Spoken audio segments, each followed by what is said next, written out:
Heads up, because you're in the Hoodwood. I'm the Black Bandit, KJ Green, welcoming you to Sports from the Hoodwood for December 13th, 2019. Coming up this week, did the CFP get the four right? Well, MLB Hot Stove Talk and why the Hall of Fame selections got it partially wrong. Well, the NFL Week 15 picks, along with the Hoodwood Hot 5 in the last Hoodwood College Football Top 10 of this calendar year. We also have Phat, Head Slap, and a final word from the Woods on Belichick and the Phat with Spygate 2. All that coming straight at you on Sports from the Hoodwood. Fasten your seatbelts and let's go. You're tuned in to Sports from the Hoodwood, the internet's foremost location for the most honest, unfiltered commentary and insight on the world of sports. Now, once again, here's Hoodwood's hometown hero, KJ Green. Greetings from Hoodwood, where the temperature suddenly got colder. And I'm just not ready for cold weather. My constitution ain't built for it. Princess Katie keeps saying another winter or two, and I'm probably enough like her out in Arizona. Maybe just another winter if it keeps up like this. I'm your man, KJ Green, welcoming you back to the Hoodwood for this second weekend of December in 2019. It's just 2 weeks to Christmas. It just seemed like the whole Christmas season has been compacted into a easily digestible ready pop mix. Don't know. I'm not ready for Christmas. I'm not even ready for the cold weather, but I'm ready to talk football. And the burning question, did the CFP get it right? The word from the Hoodwood is, I think they did. So now we're down to four, at least the four that matter. College football selection was made on this past Sunday, and believe it or not, I think the CFP got it right. I mean, they got them all right. I mean, I'm flabbergasted. I'm literally sitting here going, wait a minute, they actually got it right? But yes, they deserve a round of applause. The teams who will play one another and where in the Chick-fil-A Peach Bowl. LSU will play Oklahoma in the nightcap on the 28th in 2 weeks, plus a couple of days. Ohio State will play Clemson. Now, let's recap a wild weekend. First, on Friday night, Utah, who was in some serious talk for consideration for the college football playoff, they eliminated themselves with an underwhelming 37-15 loss to Oregon. Oregon running back C.J. Verdell had 209 yards and 3 TDs, 2 of them in the fourth quarter on long runs. And the Ducks just took a sledgehammer and kept hitting the Utes with that running play time and time again. And after a while, you just saw Utah going, you know what, we're done. We're just done. Now, to their credit, the Utes did make it close at one point in the fourth quarter, only to see Verdell hit on a couple of long runs and basically pull away. Now, Oregon heads to Pasadena for the Rose Bowl, while Utah gets sent to San Antonio to play Texas in the Alamo Bowl. Good luck to the Utes on that one. Then Saturday, you had Oklahoma and Baylor playing the noon game in Dallas, playing an absolute thriller. Oklahoma rallying to force OT. And the Sooners scored a touchdown in overtime and then played lockdown defense on the bench to win the game. Now, the Sooners would have to wait on outcomes later in the day, but had made an effective statement for their inclusion in the college football playoff. Baylor will head to New Orleans for the Sugar Bowl. LSU was up next, and they absolutely eviscerated Georgia. And Joe Burrow all but locked up the Heisman with a magical performance. The Dogs had no answer for the Bayou Bengals, and Burrow will likely be the top draft choice. I'm sorry to have to see him anywhere close to the mess that the Bengals is, but he likely will be the top draft choice. LSU knew with the win they would be in the top 4. And Georgia, despite the loss, will have a good matchup in the Sugar Bowl with the aforementioned Baylor Bears. Then you had the Buckeyes, who just about sleptwalked their way through the first half in Indy against a nothing-to-lose Wisconsin squad in the Big Ten Championship. Down 21-7 at the half, my social media, Twitter, and messaging was blowing up with Buckeye fans lashing out at anyone that they thought they could. Now, a lot of them were venting at me sneering at the fact that my poor Bearcats had lost in the AAC title game to Memphis. They figured, well, if Ohio State's going to lose, we're going to just thrash on someone that we can pick on. Anyway, the Bucks came out for the second half looking like the Wu-Tang Clan. Basically, nothing to F with. And Wisconsin got hammered. The Bucks played lights out on both sides of the ball in the second half, running a 27-0 second half, losing to a 34-21 win. Now, the Bucks may have cost themselves a shot at the number one seed, but they have left no doubt that they belong in the chosen four. Wisconsin heads to the Rose Bowl as a nice consolation. They will play the aforementioned Oregon Ducks. And last, but certainly not least, we have the defending national champions. Hello? You forgot about those? Clemson Tigers? Winners of 27 straight games? The much maligned Clemson Tigers, who only went 13-0, yet was the first team to start number one, go unbeaten, and not finish the season at number one. Now, the critics derided their soft schedule, me being one of them, and deriding the weak ACC. Notice Notre Dame avoided playing Clemson this year, though they call themselves pseudo-members of the ACC. But that's a discussion for another day. I digress. Dabo Swinney whined about not getting the proper respect afforded defending champion. And honestly, I think Clemson deserves some respect. They deserve what they should be getting as a defending national champion who followed up their national championship with an undefeated season. But on the sneaks, ask LSU or Ohio State the really real reason they wanted that number one seed. Neither team wants to deal with Clemson. This is a team that's been in the CFP each of the last 5 seasons. They dispatched Virginia like so much detritus. They played even with them for about half of the first quarter. Then Clemson scored 24 straight points to break open a 7-7 game, and that was pretty much all she wrote. The Tigers increased their lead after every quarter and double digits scored in every quarter. It was bad. As bad as a 62-17 rout would look on paper, it was on the field. Now the Cavs, for a consolation, will head to the Orange Bowl to face Florida. So to be honest, there was no ambiguity on the 4 teams that made it. Why? I mean, honestly, there's no disputing. There is no Power 5 team that has one loss other than Oklahoma. And Oklahoma won its conference championship. All the top teams below the top 4 have 2 losses. Yes, I'm looking at you, Alabama. You have no right to even talk about being here. We could beat LSU. We got another chance at them. You lost. And as I've maintained time and time again, a team that did not win its division and did not play for its conference championship should have no business, none, being in the CFP talk, any kind of talk. Even if it was 8 teams, they didn't deserve it. And that, I think, is the way it is. So you have Oklahoma in as the best one-loss team, and then you have 3 undefeated teams in LSU, O-State, and Clemson. Clemson being the defending national champion. Oklahoma is the best of the one-loss teams. So, what's the problem here, SA? Ain't no problem, SA. It's the best teams. Exactly. We have the 4 best teams in it. Now, I will continue to campaign for an 18 playoff. But as it stands now, you've got the 4 best teams playing for the national championship. And that's the way it should be. We will take our first time out. As you hear music coming up in the background, that means time to take a time out. And we will come back with hot stove talk in Major League Baseball. Who's getting paid?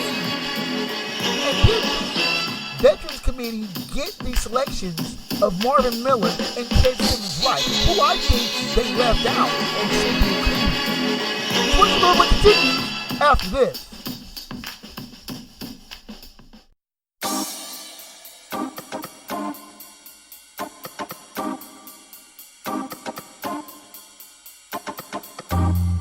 You're tuned into Sports from the Hoodwood, the internet's foremost location for no-nonsense commentary, insight, and opinions on the world of sports. Here now live in living color, black by popular demand, your host, KJ Green. You're back in the Hoodwood. My name is KJ Green, and even though it's cold outside, baseball season will start for another about 10 weeks. The training starts. It's always a good time to heat up the hot stove and talk about some player acquisitions and player moves. And when I saw the numbers, the text message came across, and I looked at it, and I had to look at it a couple times. Garrett Cole, formerly of the Houston Astros, signed a free agent contract with the New York Yankees. 9 years, $324 million. Let me repeat that again. 9 years, $324 million. That's more than Giancarlo Stanton makes per year. He signed a 10-year, $325 million contract with the Marlins and then was traded to the Yankees, who are now paying his salary. Leave it to the evil empire to make the biggest splash in free agency. It's in their DNA. Start from Catfish Hunter from back in the 70s to Reggie Jacks to Dave Winfield to Ricky Henderson to the aforementioned Giancarlo Stanton. And now this signing, $36 million a season for Garrett Cole. He's 29. A 9-year contract, but he's an opt-out after 5. Do you think that bloated contract, when we're talking about this in 2028, will still be the highest? Of course not. But it's still going to be a crazy number that the Yankees can just say, whatever. How much will Nats superstar Anthony command? Now, Steven Strasburg, the day before, had just signed back with the Nationals, $31.5 million a year. Cole and Yankees blew that away. You know, I remember when Barry Bonds signed a $43 million contract with the Giants. Now, it's not per year. That was the total amount of the contract. And people were just going goofball, gaga. $7 million a year? Oh my goodness, what are we going to do? That's crazy money. Now, $7 million a season might get you an above average role player. The average salary right now is $4 million. Just a little over $4 million. And that is a result of someone I'll discuss here in a little bit. Now, the Veterans Committee made 2 selections to the Hall of Fame. The Hall of Fame vote for the players on the eligible ballot will be announced sometime next month, with Derek Jeter being almost a blind shoo-in to make the Hall of Fame, and he may be the second unanimous selection behind Mo Rivera. But in Marvin Miller, who I think they got right, the longtime union head of the Major League Baseball Players Association, who passed away. He passed away in 2012 at 95. He had said he didn't want to be included in the Hall of Fame, but I think his inclusion is long overdue. Ted Simmons, I'm kind of lukewarm about, and I will get into his detail in a little bit. But the one I think that really should have been included and was overlooked. Now, the Veterans Committee, you need 12 votes to get in. Dave Parker, who I think should have gotten in, only got 7. Dave Parker played in the 70s and 80s. His most famous years were with the Pirates. He was known as the Cobra. He grew up in Cincinnati and played ball. Very outstanding ball. And then was able to ascend to the major leagues just a couple of years out of high school. He played basically protecting longtime Pirate slugger Willie Starr up. And then, after playing in Pittsburgh for 10 years, then signed as a free agent in Cincinnati, where he grew up at, and played here in Cincinnati. And he played in Cincinnati for 4 years. Dave Parker retired with 2,712 hits, batting average of 290, 339 home runs, and 1,493 runs batted in. Good numbers. He was a 7-time All-Star for 3 different teams, for the Pirates, the Reds, and the Oakland A's. I beg your pardon. The third time he was a designated hitter, he was a All-Star for the Milwaukee Brewers when they were still in the AL. Won World Series twice, was a most valuable player in 1978. Won the Gold Glove 3 times, Silver Slugger 3 times, and was a 2-time batting champion and an RBI leader in 1985. That all said, Dave Parker has never really gotten any serious consideration for the Hall of Fame. Why? I think, pound for pound, he was one of the best hitters in the game. Now, yes, he was caught up in Pittsburgh, Kurt the Chef drug scandal in the early 80s, and that did damage his career to some extent. But he was able to rebound, play some good years in Cincinnati, some good years in Oakland and Milwaukee, and really rebuild his career. I think he should have been someone that was in serious inclusion in the Hall of Fame. Someone who played well for an extended period of time. Now, of the two that got into the Hall of Fame, Marvin Miller is the sole reason why baseball players won't ever need second jobs ever again. Marvin Miller guided the Players Union from 1966 to 82 and through some of the most tumultuous times in baseball. Players averaged $19,000 in salary in 1967, the year after Marvin Miller took office. That was when the union first started calculating salaries. And just over $240,000 in Marvin Miller's final year in 1982. The average now, as I mentioned, is over $4 million. Miller was a teacher, an educator, and an economist.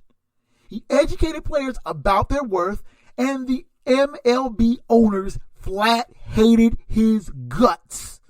I mean, there was a visceral hatred, not dislike, hatred for this man.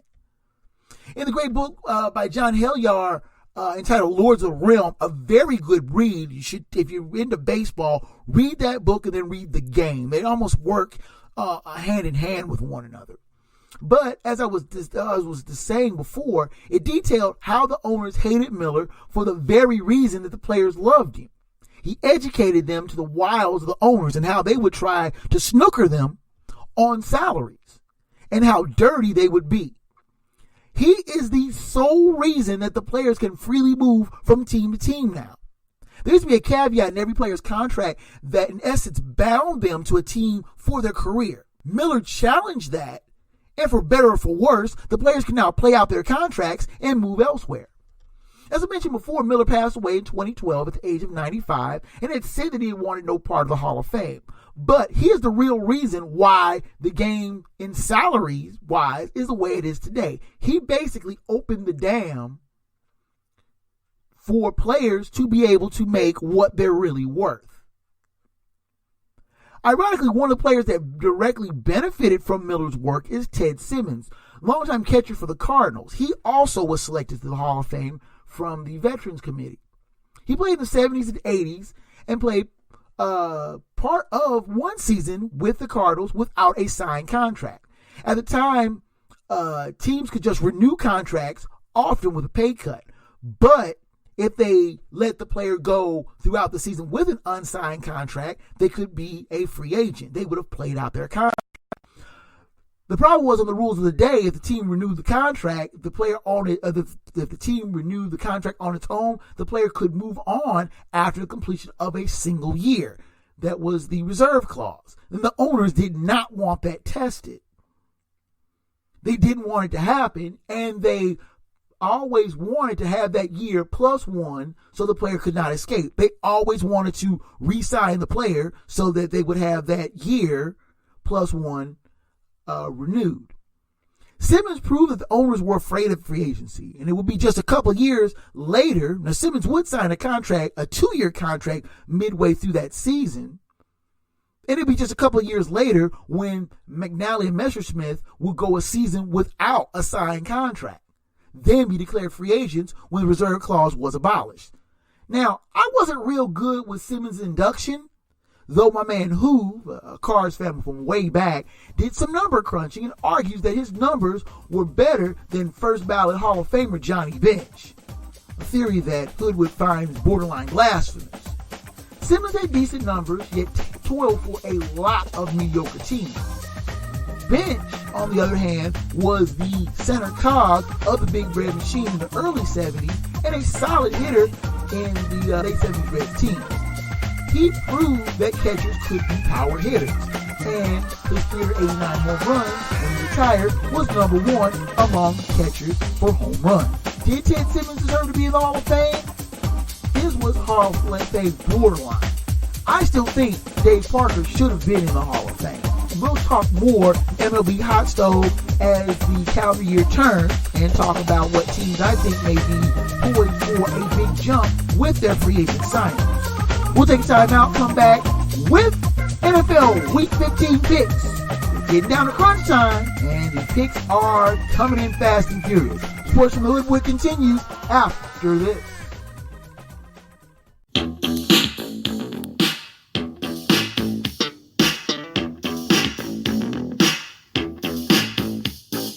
You're tuned in to Sports from the Hoodwood, the internet's premier location for no-nonsense commentary, insight, and opinions on the world of sports. Here now, the man with 100% certified fresh takes, your host, KJ Green. And on we go in the Hoodwood. And now, without much further ado, the NFL Week 15 picks. Another 97 week, but it wasn't a losing week. I'm not complaining. As many bad picks as I had this week, I should be committed for some of these, especially picking Miami. Why do the Dolphins do this to me? I do have some pride in saying that, yes, the lock for a 14th straight week came through, like I said. Thank you to my Minnesota Vikings. Much appreciated. And the upset as well. Kansas City knocking off New England. You laughed at me when I said the Chiefs could go to Foxborough. Sneered at me when I said that the Patriots are vulnerable and can be beat at home. Other picks, well, they kind of went by the wayside, but that's neither here nor there.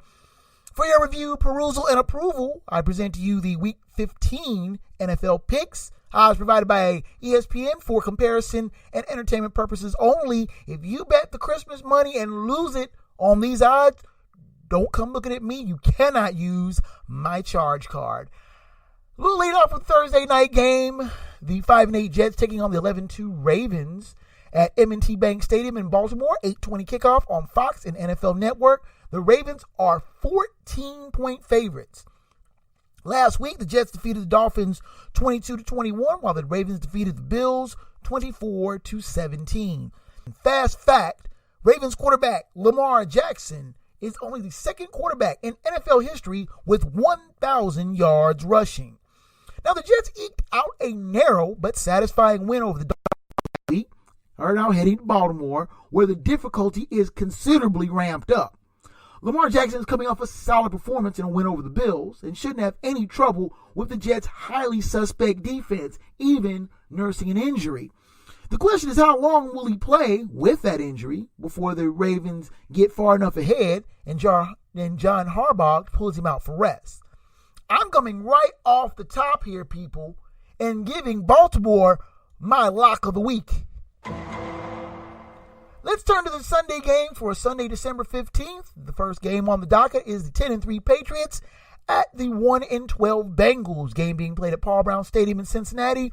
1 o'clock kickoff on CBS. The Patriots are 9.5-point favorites. Last week, the Patriots lost to the Chiefs 23-16, while the Bengals lost to the Browns 27-19. Playoff implications are on the line here. The Patriots will clinch a playoff berth with a win. Fast fact, since week 7, the Patriots are 30th in the NFL in yards per play, 4.7, Only New York and Washington are worse. The fact that the Pats come into this game on a longer losing skid than the hapless Bengals should raise some eyebrows. With the messy Spygate 2 hanging around like a malignant specter, the Pats will do what they do best: hunker down and take it out on the next opponent.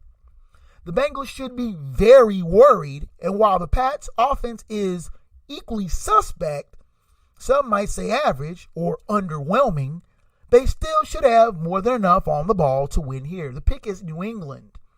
Next up, we have the 6-7 Buccaneers taking on the 3-9-1 Lions at Ford Field in Detroit. 1 o'clock kickoff on Fox. The Buccaneers are 3.5 favorites. Last week, the Buccaneers defeated the Colts 38-35, while the Lions lost to the Vikings 20-7. Fast fact, Bucs quarterback Jameis Winston is second in the NFL in passing yards, second in the NFL in touchdowns thrown, and leads the NFL in interceptions. Now, the Bucs won a wild shootout with the Colts at home in Tampa last week and head north to face a luckless Lions team that seems to be regressing badly. You're going to need points to keep up with the Buccaneers, and while the Lions defense is decent, their offense is not. And when you put a defense out on the field time and time again, too often, and ask them to hold up while the offense finds itself, more often than not, it leads to a breakdown. Jameis Winston keeps giving it the old heave-ho and is well north of 4,000 yards passing for the season, but whoo boy, those 23 interceptions. He will throw a lot of them this game, both touchdowns and interceptions, and the Bucs will surprisingly level their record and stay on the fringes of the NFC playoff picture. The pick here is Tampa Bay. Next up, we have the 7-6 Bears at the 10-3 Packers, game being played at Lambeau Field in Green Bay. 1 o'clock kickoff on Fox. The Packers are 4.5-point favorites. Last week, Chicago defeated Dallas 31-24, while Green Bay defeated Washington 20-15. Fast fact, this will be the 200th all-time meeting between these longtime rivals. Now, the Bears got a badly needed win last Thursday and head north to face their longtime nemesis. Mitchell Trubisky looked like the player from last year and made the kind of plays that led credence to the fact that he was a number 2 overall pick. That said, I still don't trust him. And heading to Green Bay, where the Packers played about as lackluster as they could get and looked otherwise bored in dispatching Washington. Now, the Packers won't get caught looking ahead to a Monday night showdown next week with the Vikings and won't otherwise trifle with the Bears. The pick here is Green Bay. Next up, we have the 8-5 Texans at the 8-5 Titans. Game being played at Nissan Stadium in Nashville, 1 o'clock kickoff on CBS. The Titans are 2.5-point favorites. Last week, the Texans lost to the Broncos 38-24, while the Titans defeated the Raiders 42-21. Fast fact, Titans running back Derek Murray has rushed for 599 yards and 7 touchdowns in the Titans' last 4 games, all of which have been wins. Now, the Texans were looking like a team to beat in the AFC last week and then played a rotten game against the otherwise unremarkable Broncos. They head now to Nashville to face the surging Titans, who have rolled the running of Derrick Henry back into the thick of the divisional fight. This will be the stiffest test for Ryan Tannehill, who has resuscitated his career piloting the Titans' offense. Now, Deshaun Watson will have a tough time with this highly underrated Titans defense. I think a heavy dose of Henry will be just enough in this critical yet tight matchup. The pick here is Tennessee. Next up, we have the 5-8 Broncos at the 9-4 Chiefs. Game being played at Arrowhead Stadium in Kansas City, 1 o'clock kickoff on CBS. The Chiefs are 10-point favorites. Last week, the Broncos defeated the Texans 38-24, while the Chiefs defeated the Patriots 23-16.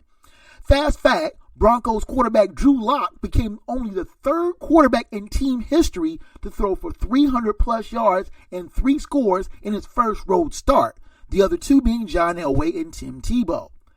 Now, the Broncos laid a stunning beatdown on the Texans on the road, but going to KC and expecting the same thing will be quite another matter. Drew Lock is playing out of his mind, and for some reason, I see a nice rivalry with him and Patrick Mahomes developing. I see a shootout But while Denver's defense can play good at times, they lack real consistency, and Mahomes has played well against them and often. The pick here is Kansas City. Next up, we have the 3-10 Dolphins at the 2-11 Giants. Game being played at MetLife Stadium in East Rutherford, New Jersey. 1 o'clock kickoff on CBS. The Giants are 3.5-point favorites.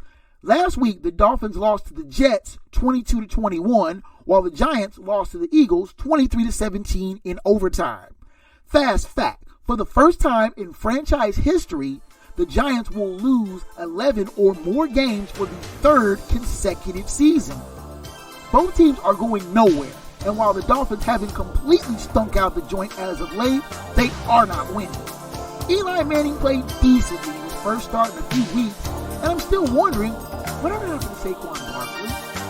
Nevertheless, the Dolphins are making their second visit to Gotham in as many weeks, and I think their punchless offense will have as much luck as they did last week. The G-Men will get a badly needed win here. That's why I have the New York Giants as my upset of the week.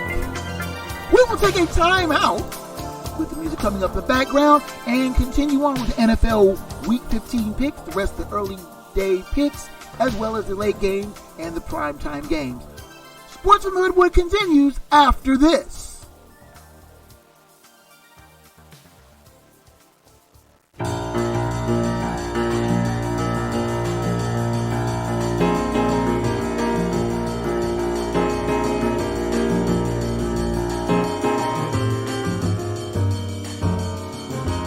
You're tuned in to Sports from the Hoodwood, the internet's foremost location for the most honest, unfiltered commentary and insight on the world of sports.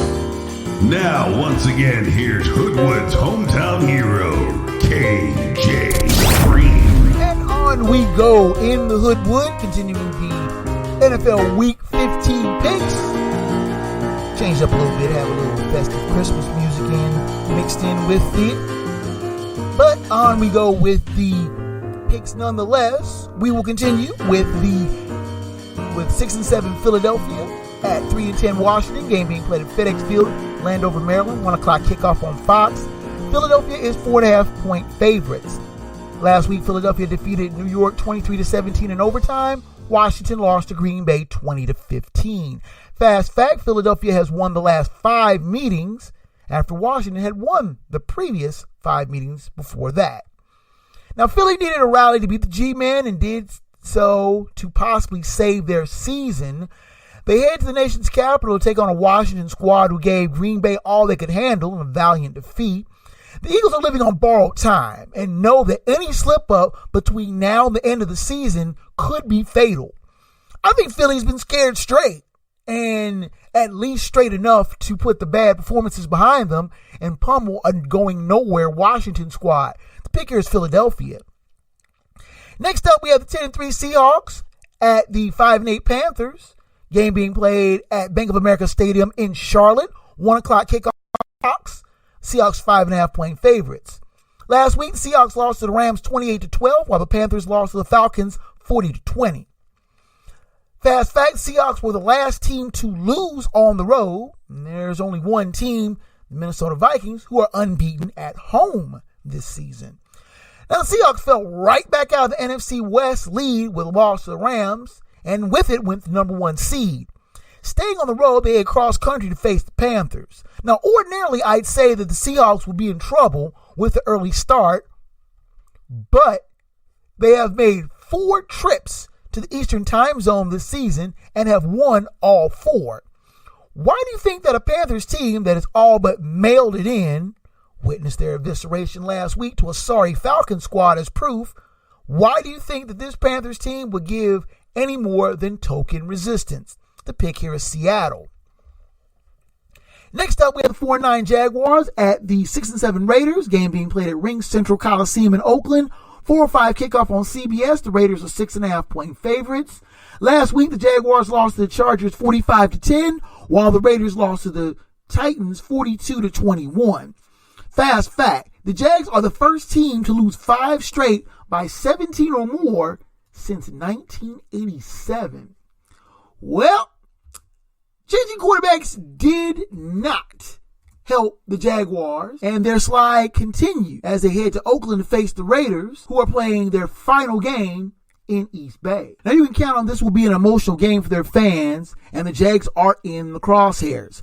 Now the Raiders have played exceptionally well at home, and I think they will give their still loyal patrons a final reason to cheer before they head to Vegas. The pick here is Oakland.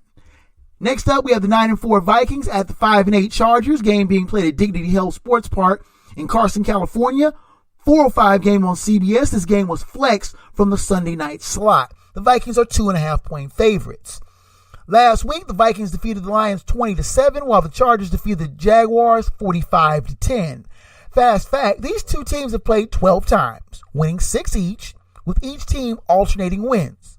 The Vikings won their last meeting 31-14 in Minnesota in 2015.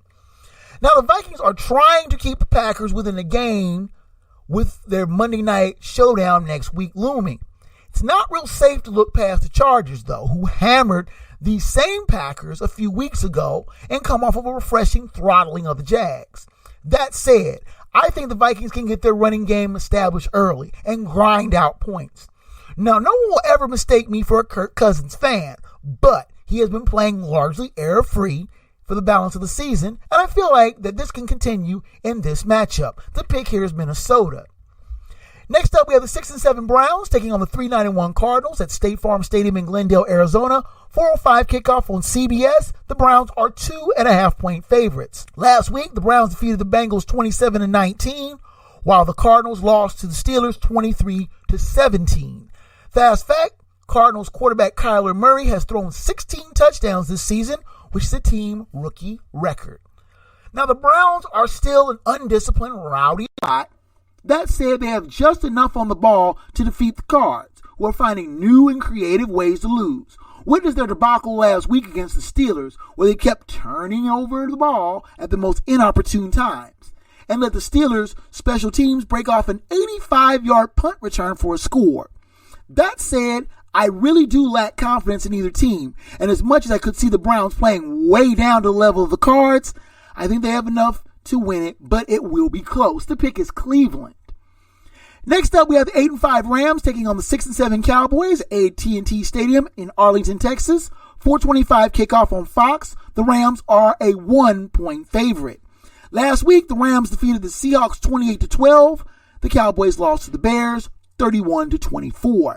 Fast fact, in their last meeting in the playoffs, the Rams ran for a team playoff record 273 yards, breaking the 1985 playoffs against, you guessed it, the Cowboys.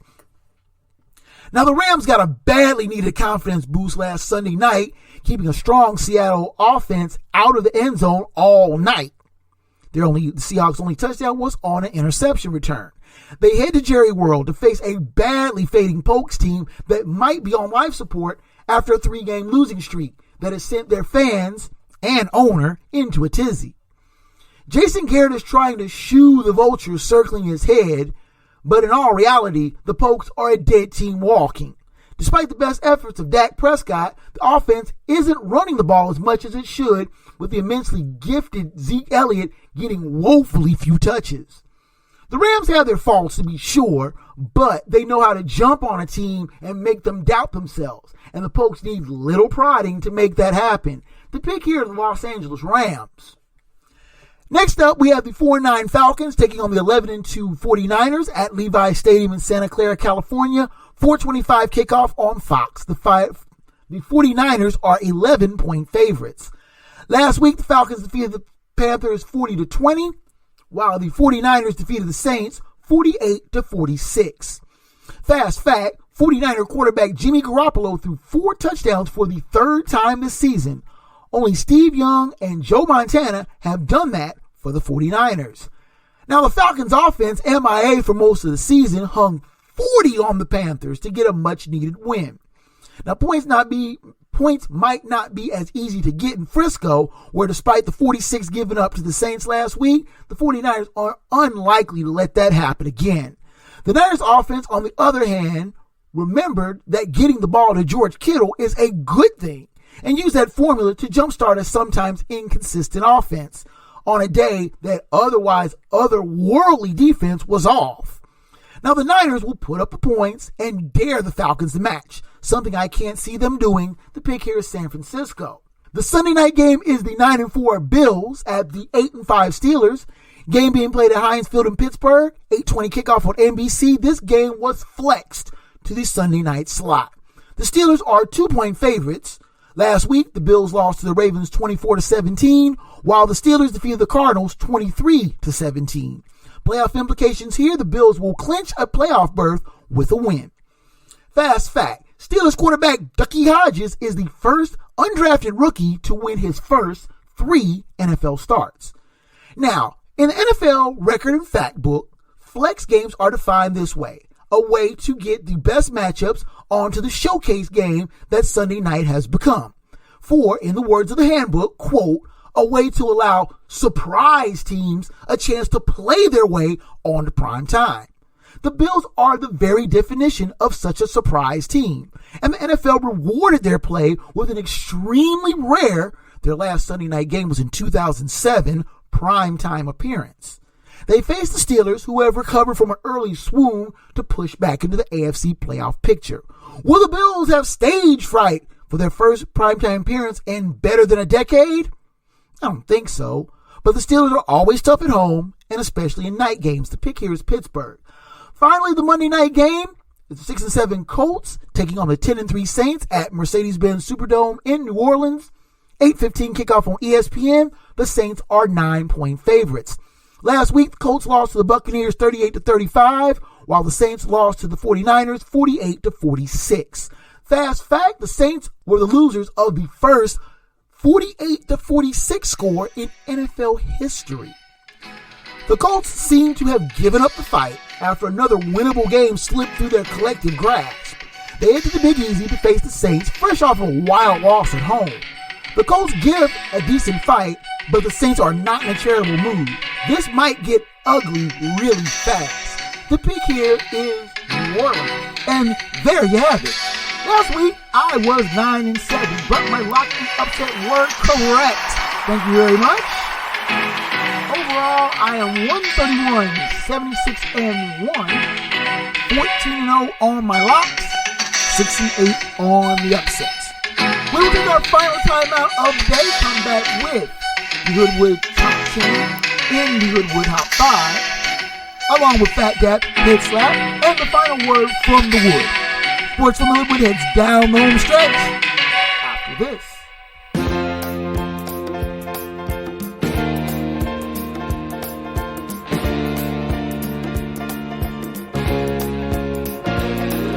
You're tuned in to Sports from the Hoodwood, the internet's foremost location for the most honest insight, thorough analysis, and unfiltered opinion on the world of sports.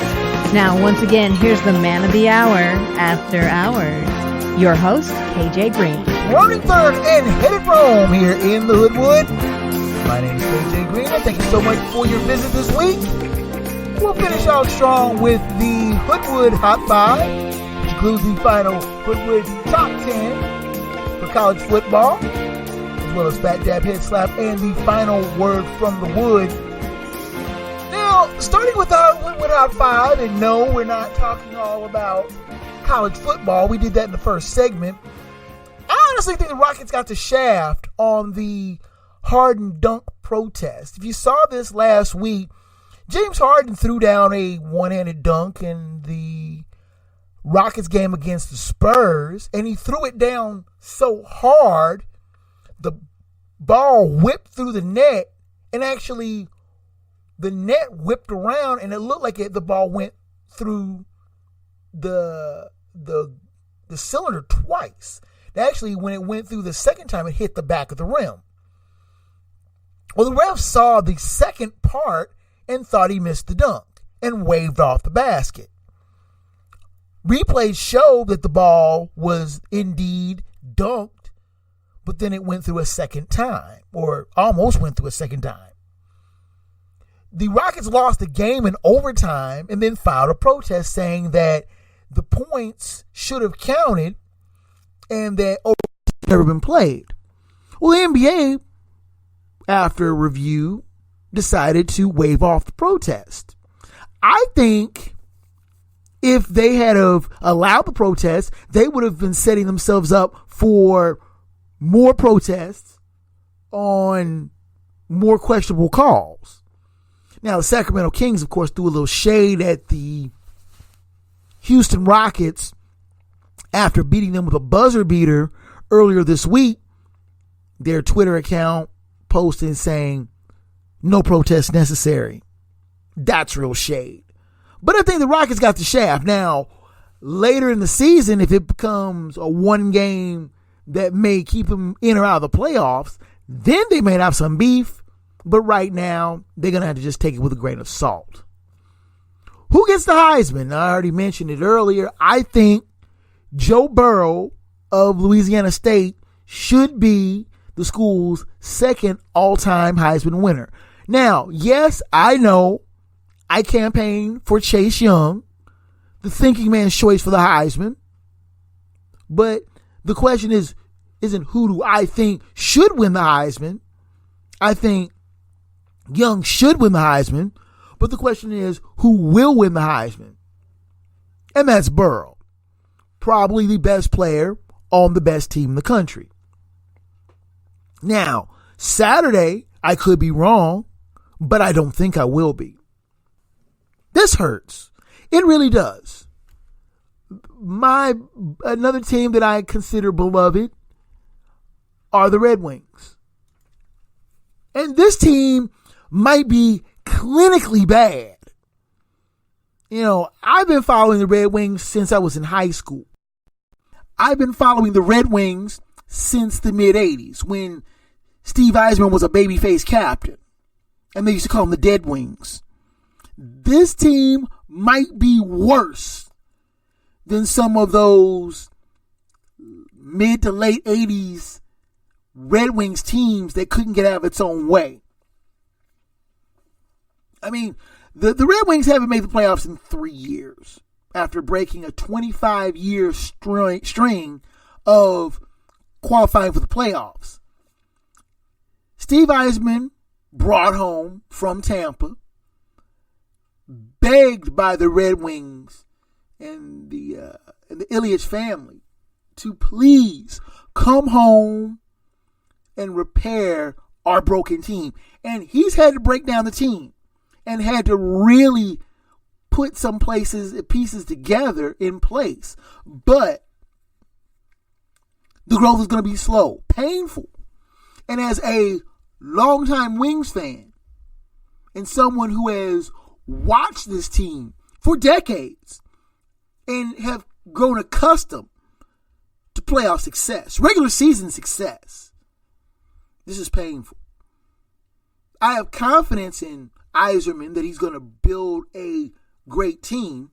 I don't think Jeff Blashill is going to survive that rebuild, but I think the Wings will be back and better for it. It's just the growing pains that hurt so much. Switching back to Hoodwood's game of the week. It's still going to be football, and college football is going to be an Army-Navy game. The pageantry of this game rivals none. It's the last game of the season for Army, who is 5-7. Lose will be done for the season. For Navy, they have this game, and as the 23rd ranked team in the country, tied for first in the American West, didn't qualify for the AAC championship because they lost to Memphis, but still a good ranked team nonetheless. They will be facing Kansas State on New Year's Eve. But if you do happen to watch this game, and I highly recommend it for the pageantry, for the cheers, for the camaraderie, and then once the game is over, Army and Navy players and fans shake hands and go about their business. The losing team singing to the winning team their alma mater. And I'm rooting for Navy because they're in Cincinnati's conference. But it's a great game to watch. And it's something that I think it should be something that all true college football fans should take in. It's a great game and it's great pageantry. Final Hoodwood Top 10 of football. We will start a Hoodwood Hoops Top 10 after the first of the year. The pre-bowl Hoodwood Top 10 reads as follows. Number 1, LSU. Number 2, Ohio State. Number 3, Clemson. Number 4, Oklahoma. Number 5, Oregon. Number 6, Georgia. Number 7, Baylor. Number 8, Wisconsin. Number 9, Utah. And number 10, Florida. That is the pre-bowl Hoodwood Top 10. Now let's move over to Phat Dap and Head Slap. The Phat Dap, we had spoke of the Army-Navy game. The Phat Dap goes to Army, who smartly dropped a phrase that was being used by white supremacist bikers after administrators learned that the acronym GFBD, shortened for God Forgives Brothers Don't, which had been part of teams' lexicon since the mid-1990s, was found to be tied to an Aryan Brotherhood and motorcycle gangs. Military officials determined that the motto was being used without knowing its origins, and that the Black Nines were using it in a benign manner.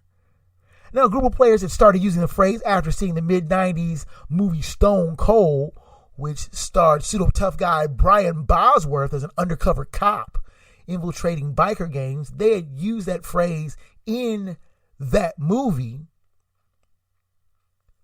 but the movie is campy, but the phrase was used often. I applaud West Point, the military academy, for using this as a teaching moment and repudiating any ties to a would-be bigoted sect. Our head slap of the week goes to Jets running back Le'Veon Bell, who was ruled out for the Jets-Dolphins game last week at 5 p.m. Saturday, then was spotted in a New Jersey bowling alley with friends a few hours later. Le'Veon Bell claiming to having had the flu. Dog, if you're going to skip work, at least be a little bit more incognito. They said the brother had orange leather pants on. Oh, no. Come on, man. Come on, son. You should know better than that. And now, further ado, let's go to the final word from the wood. The New England Patriots for the last 20 years have been more or less the gold standard of the National Football League. Their 6 Super Bowl titles are only matched by the Pittsburgh Steelers. Bill Belichick is known to be a great tactician and one of the best coaches of all time. So that bugs the question, why are you spying on a 1-12 team? The Cincinnati Bengals, as I've mentioned before, can't get out of their own way. The New England Patriots are light years ahead of the Bengals in terms of comportment, style, precision, and football IQ. The very thought that they would need to spy on this team to get an edge is almost laughable.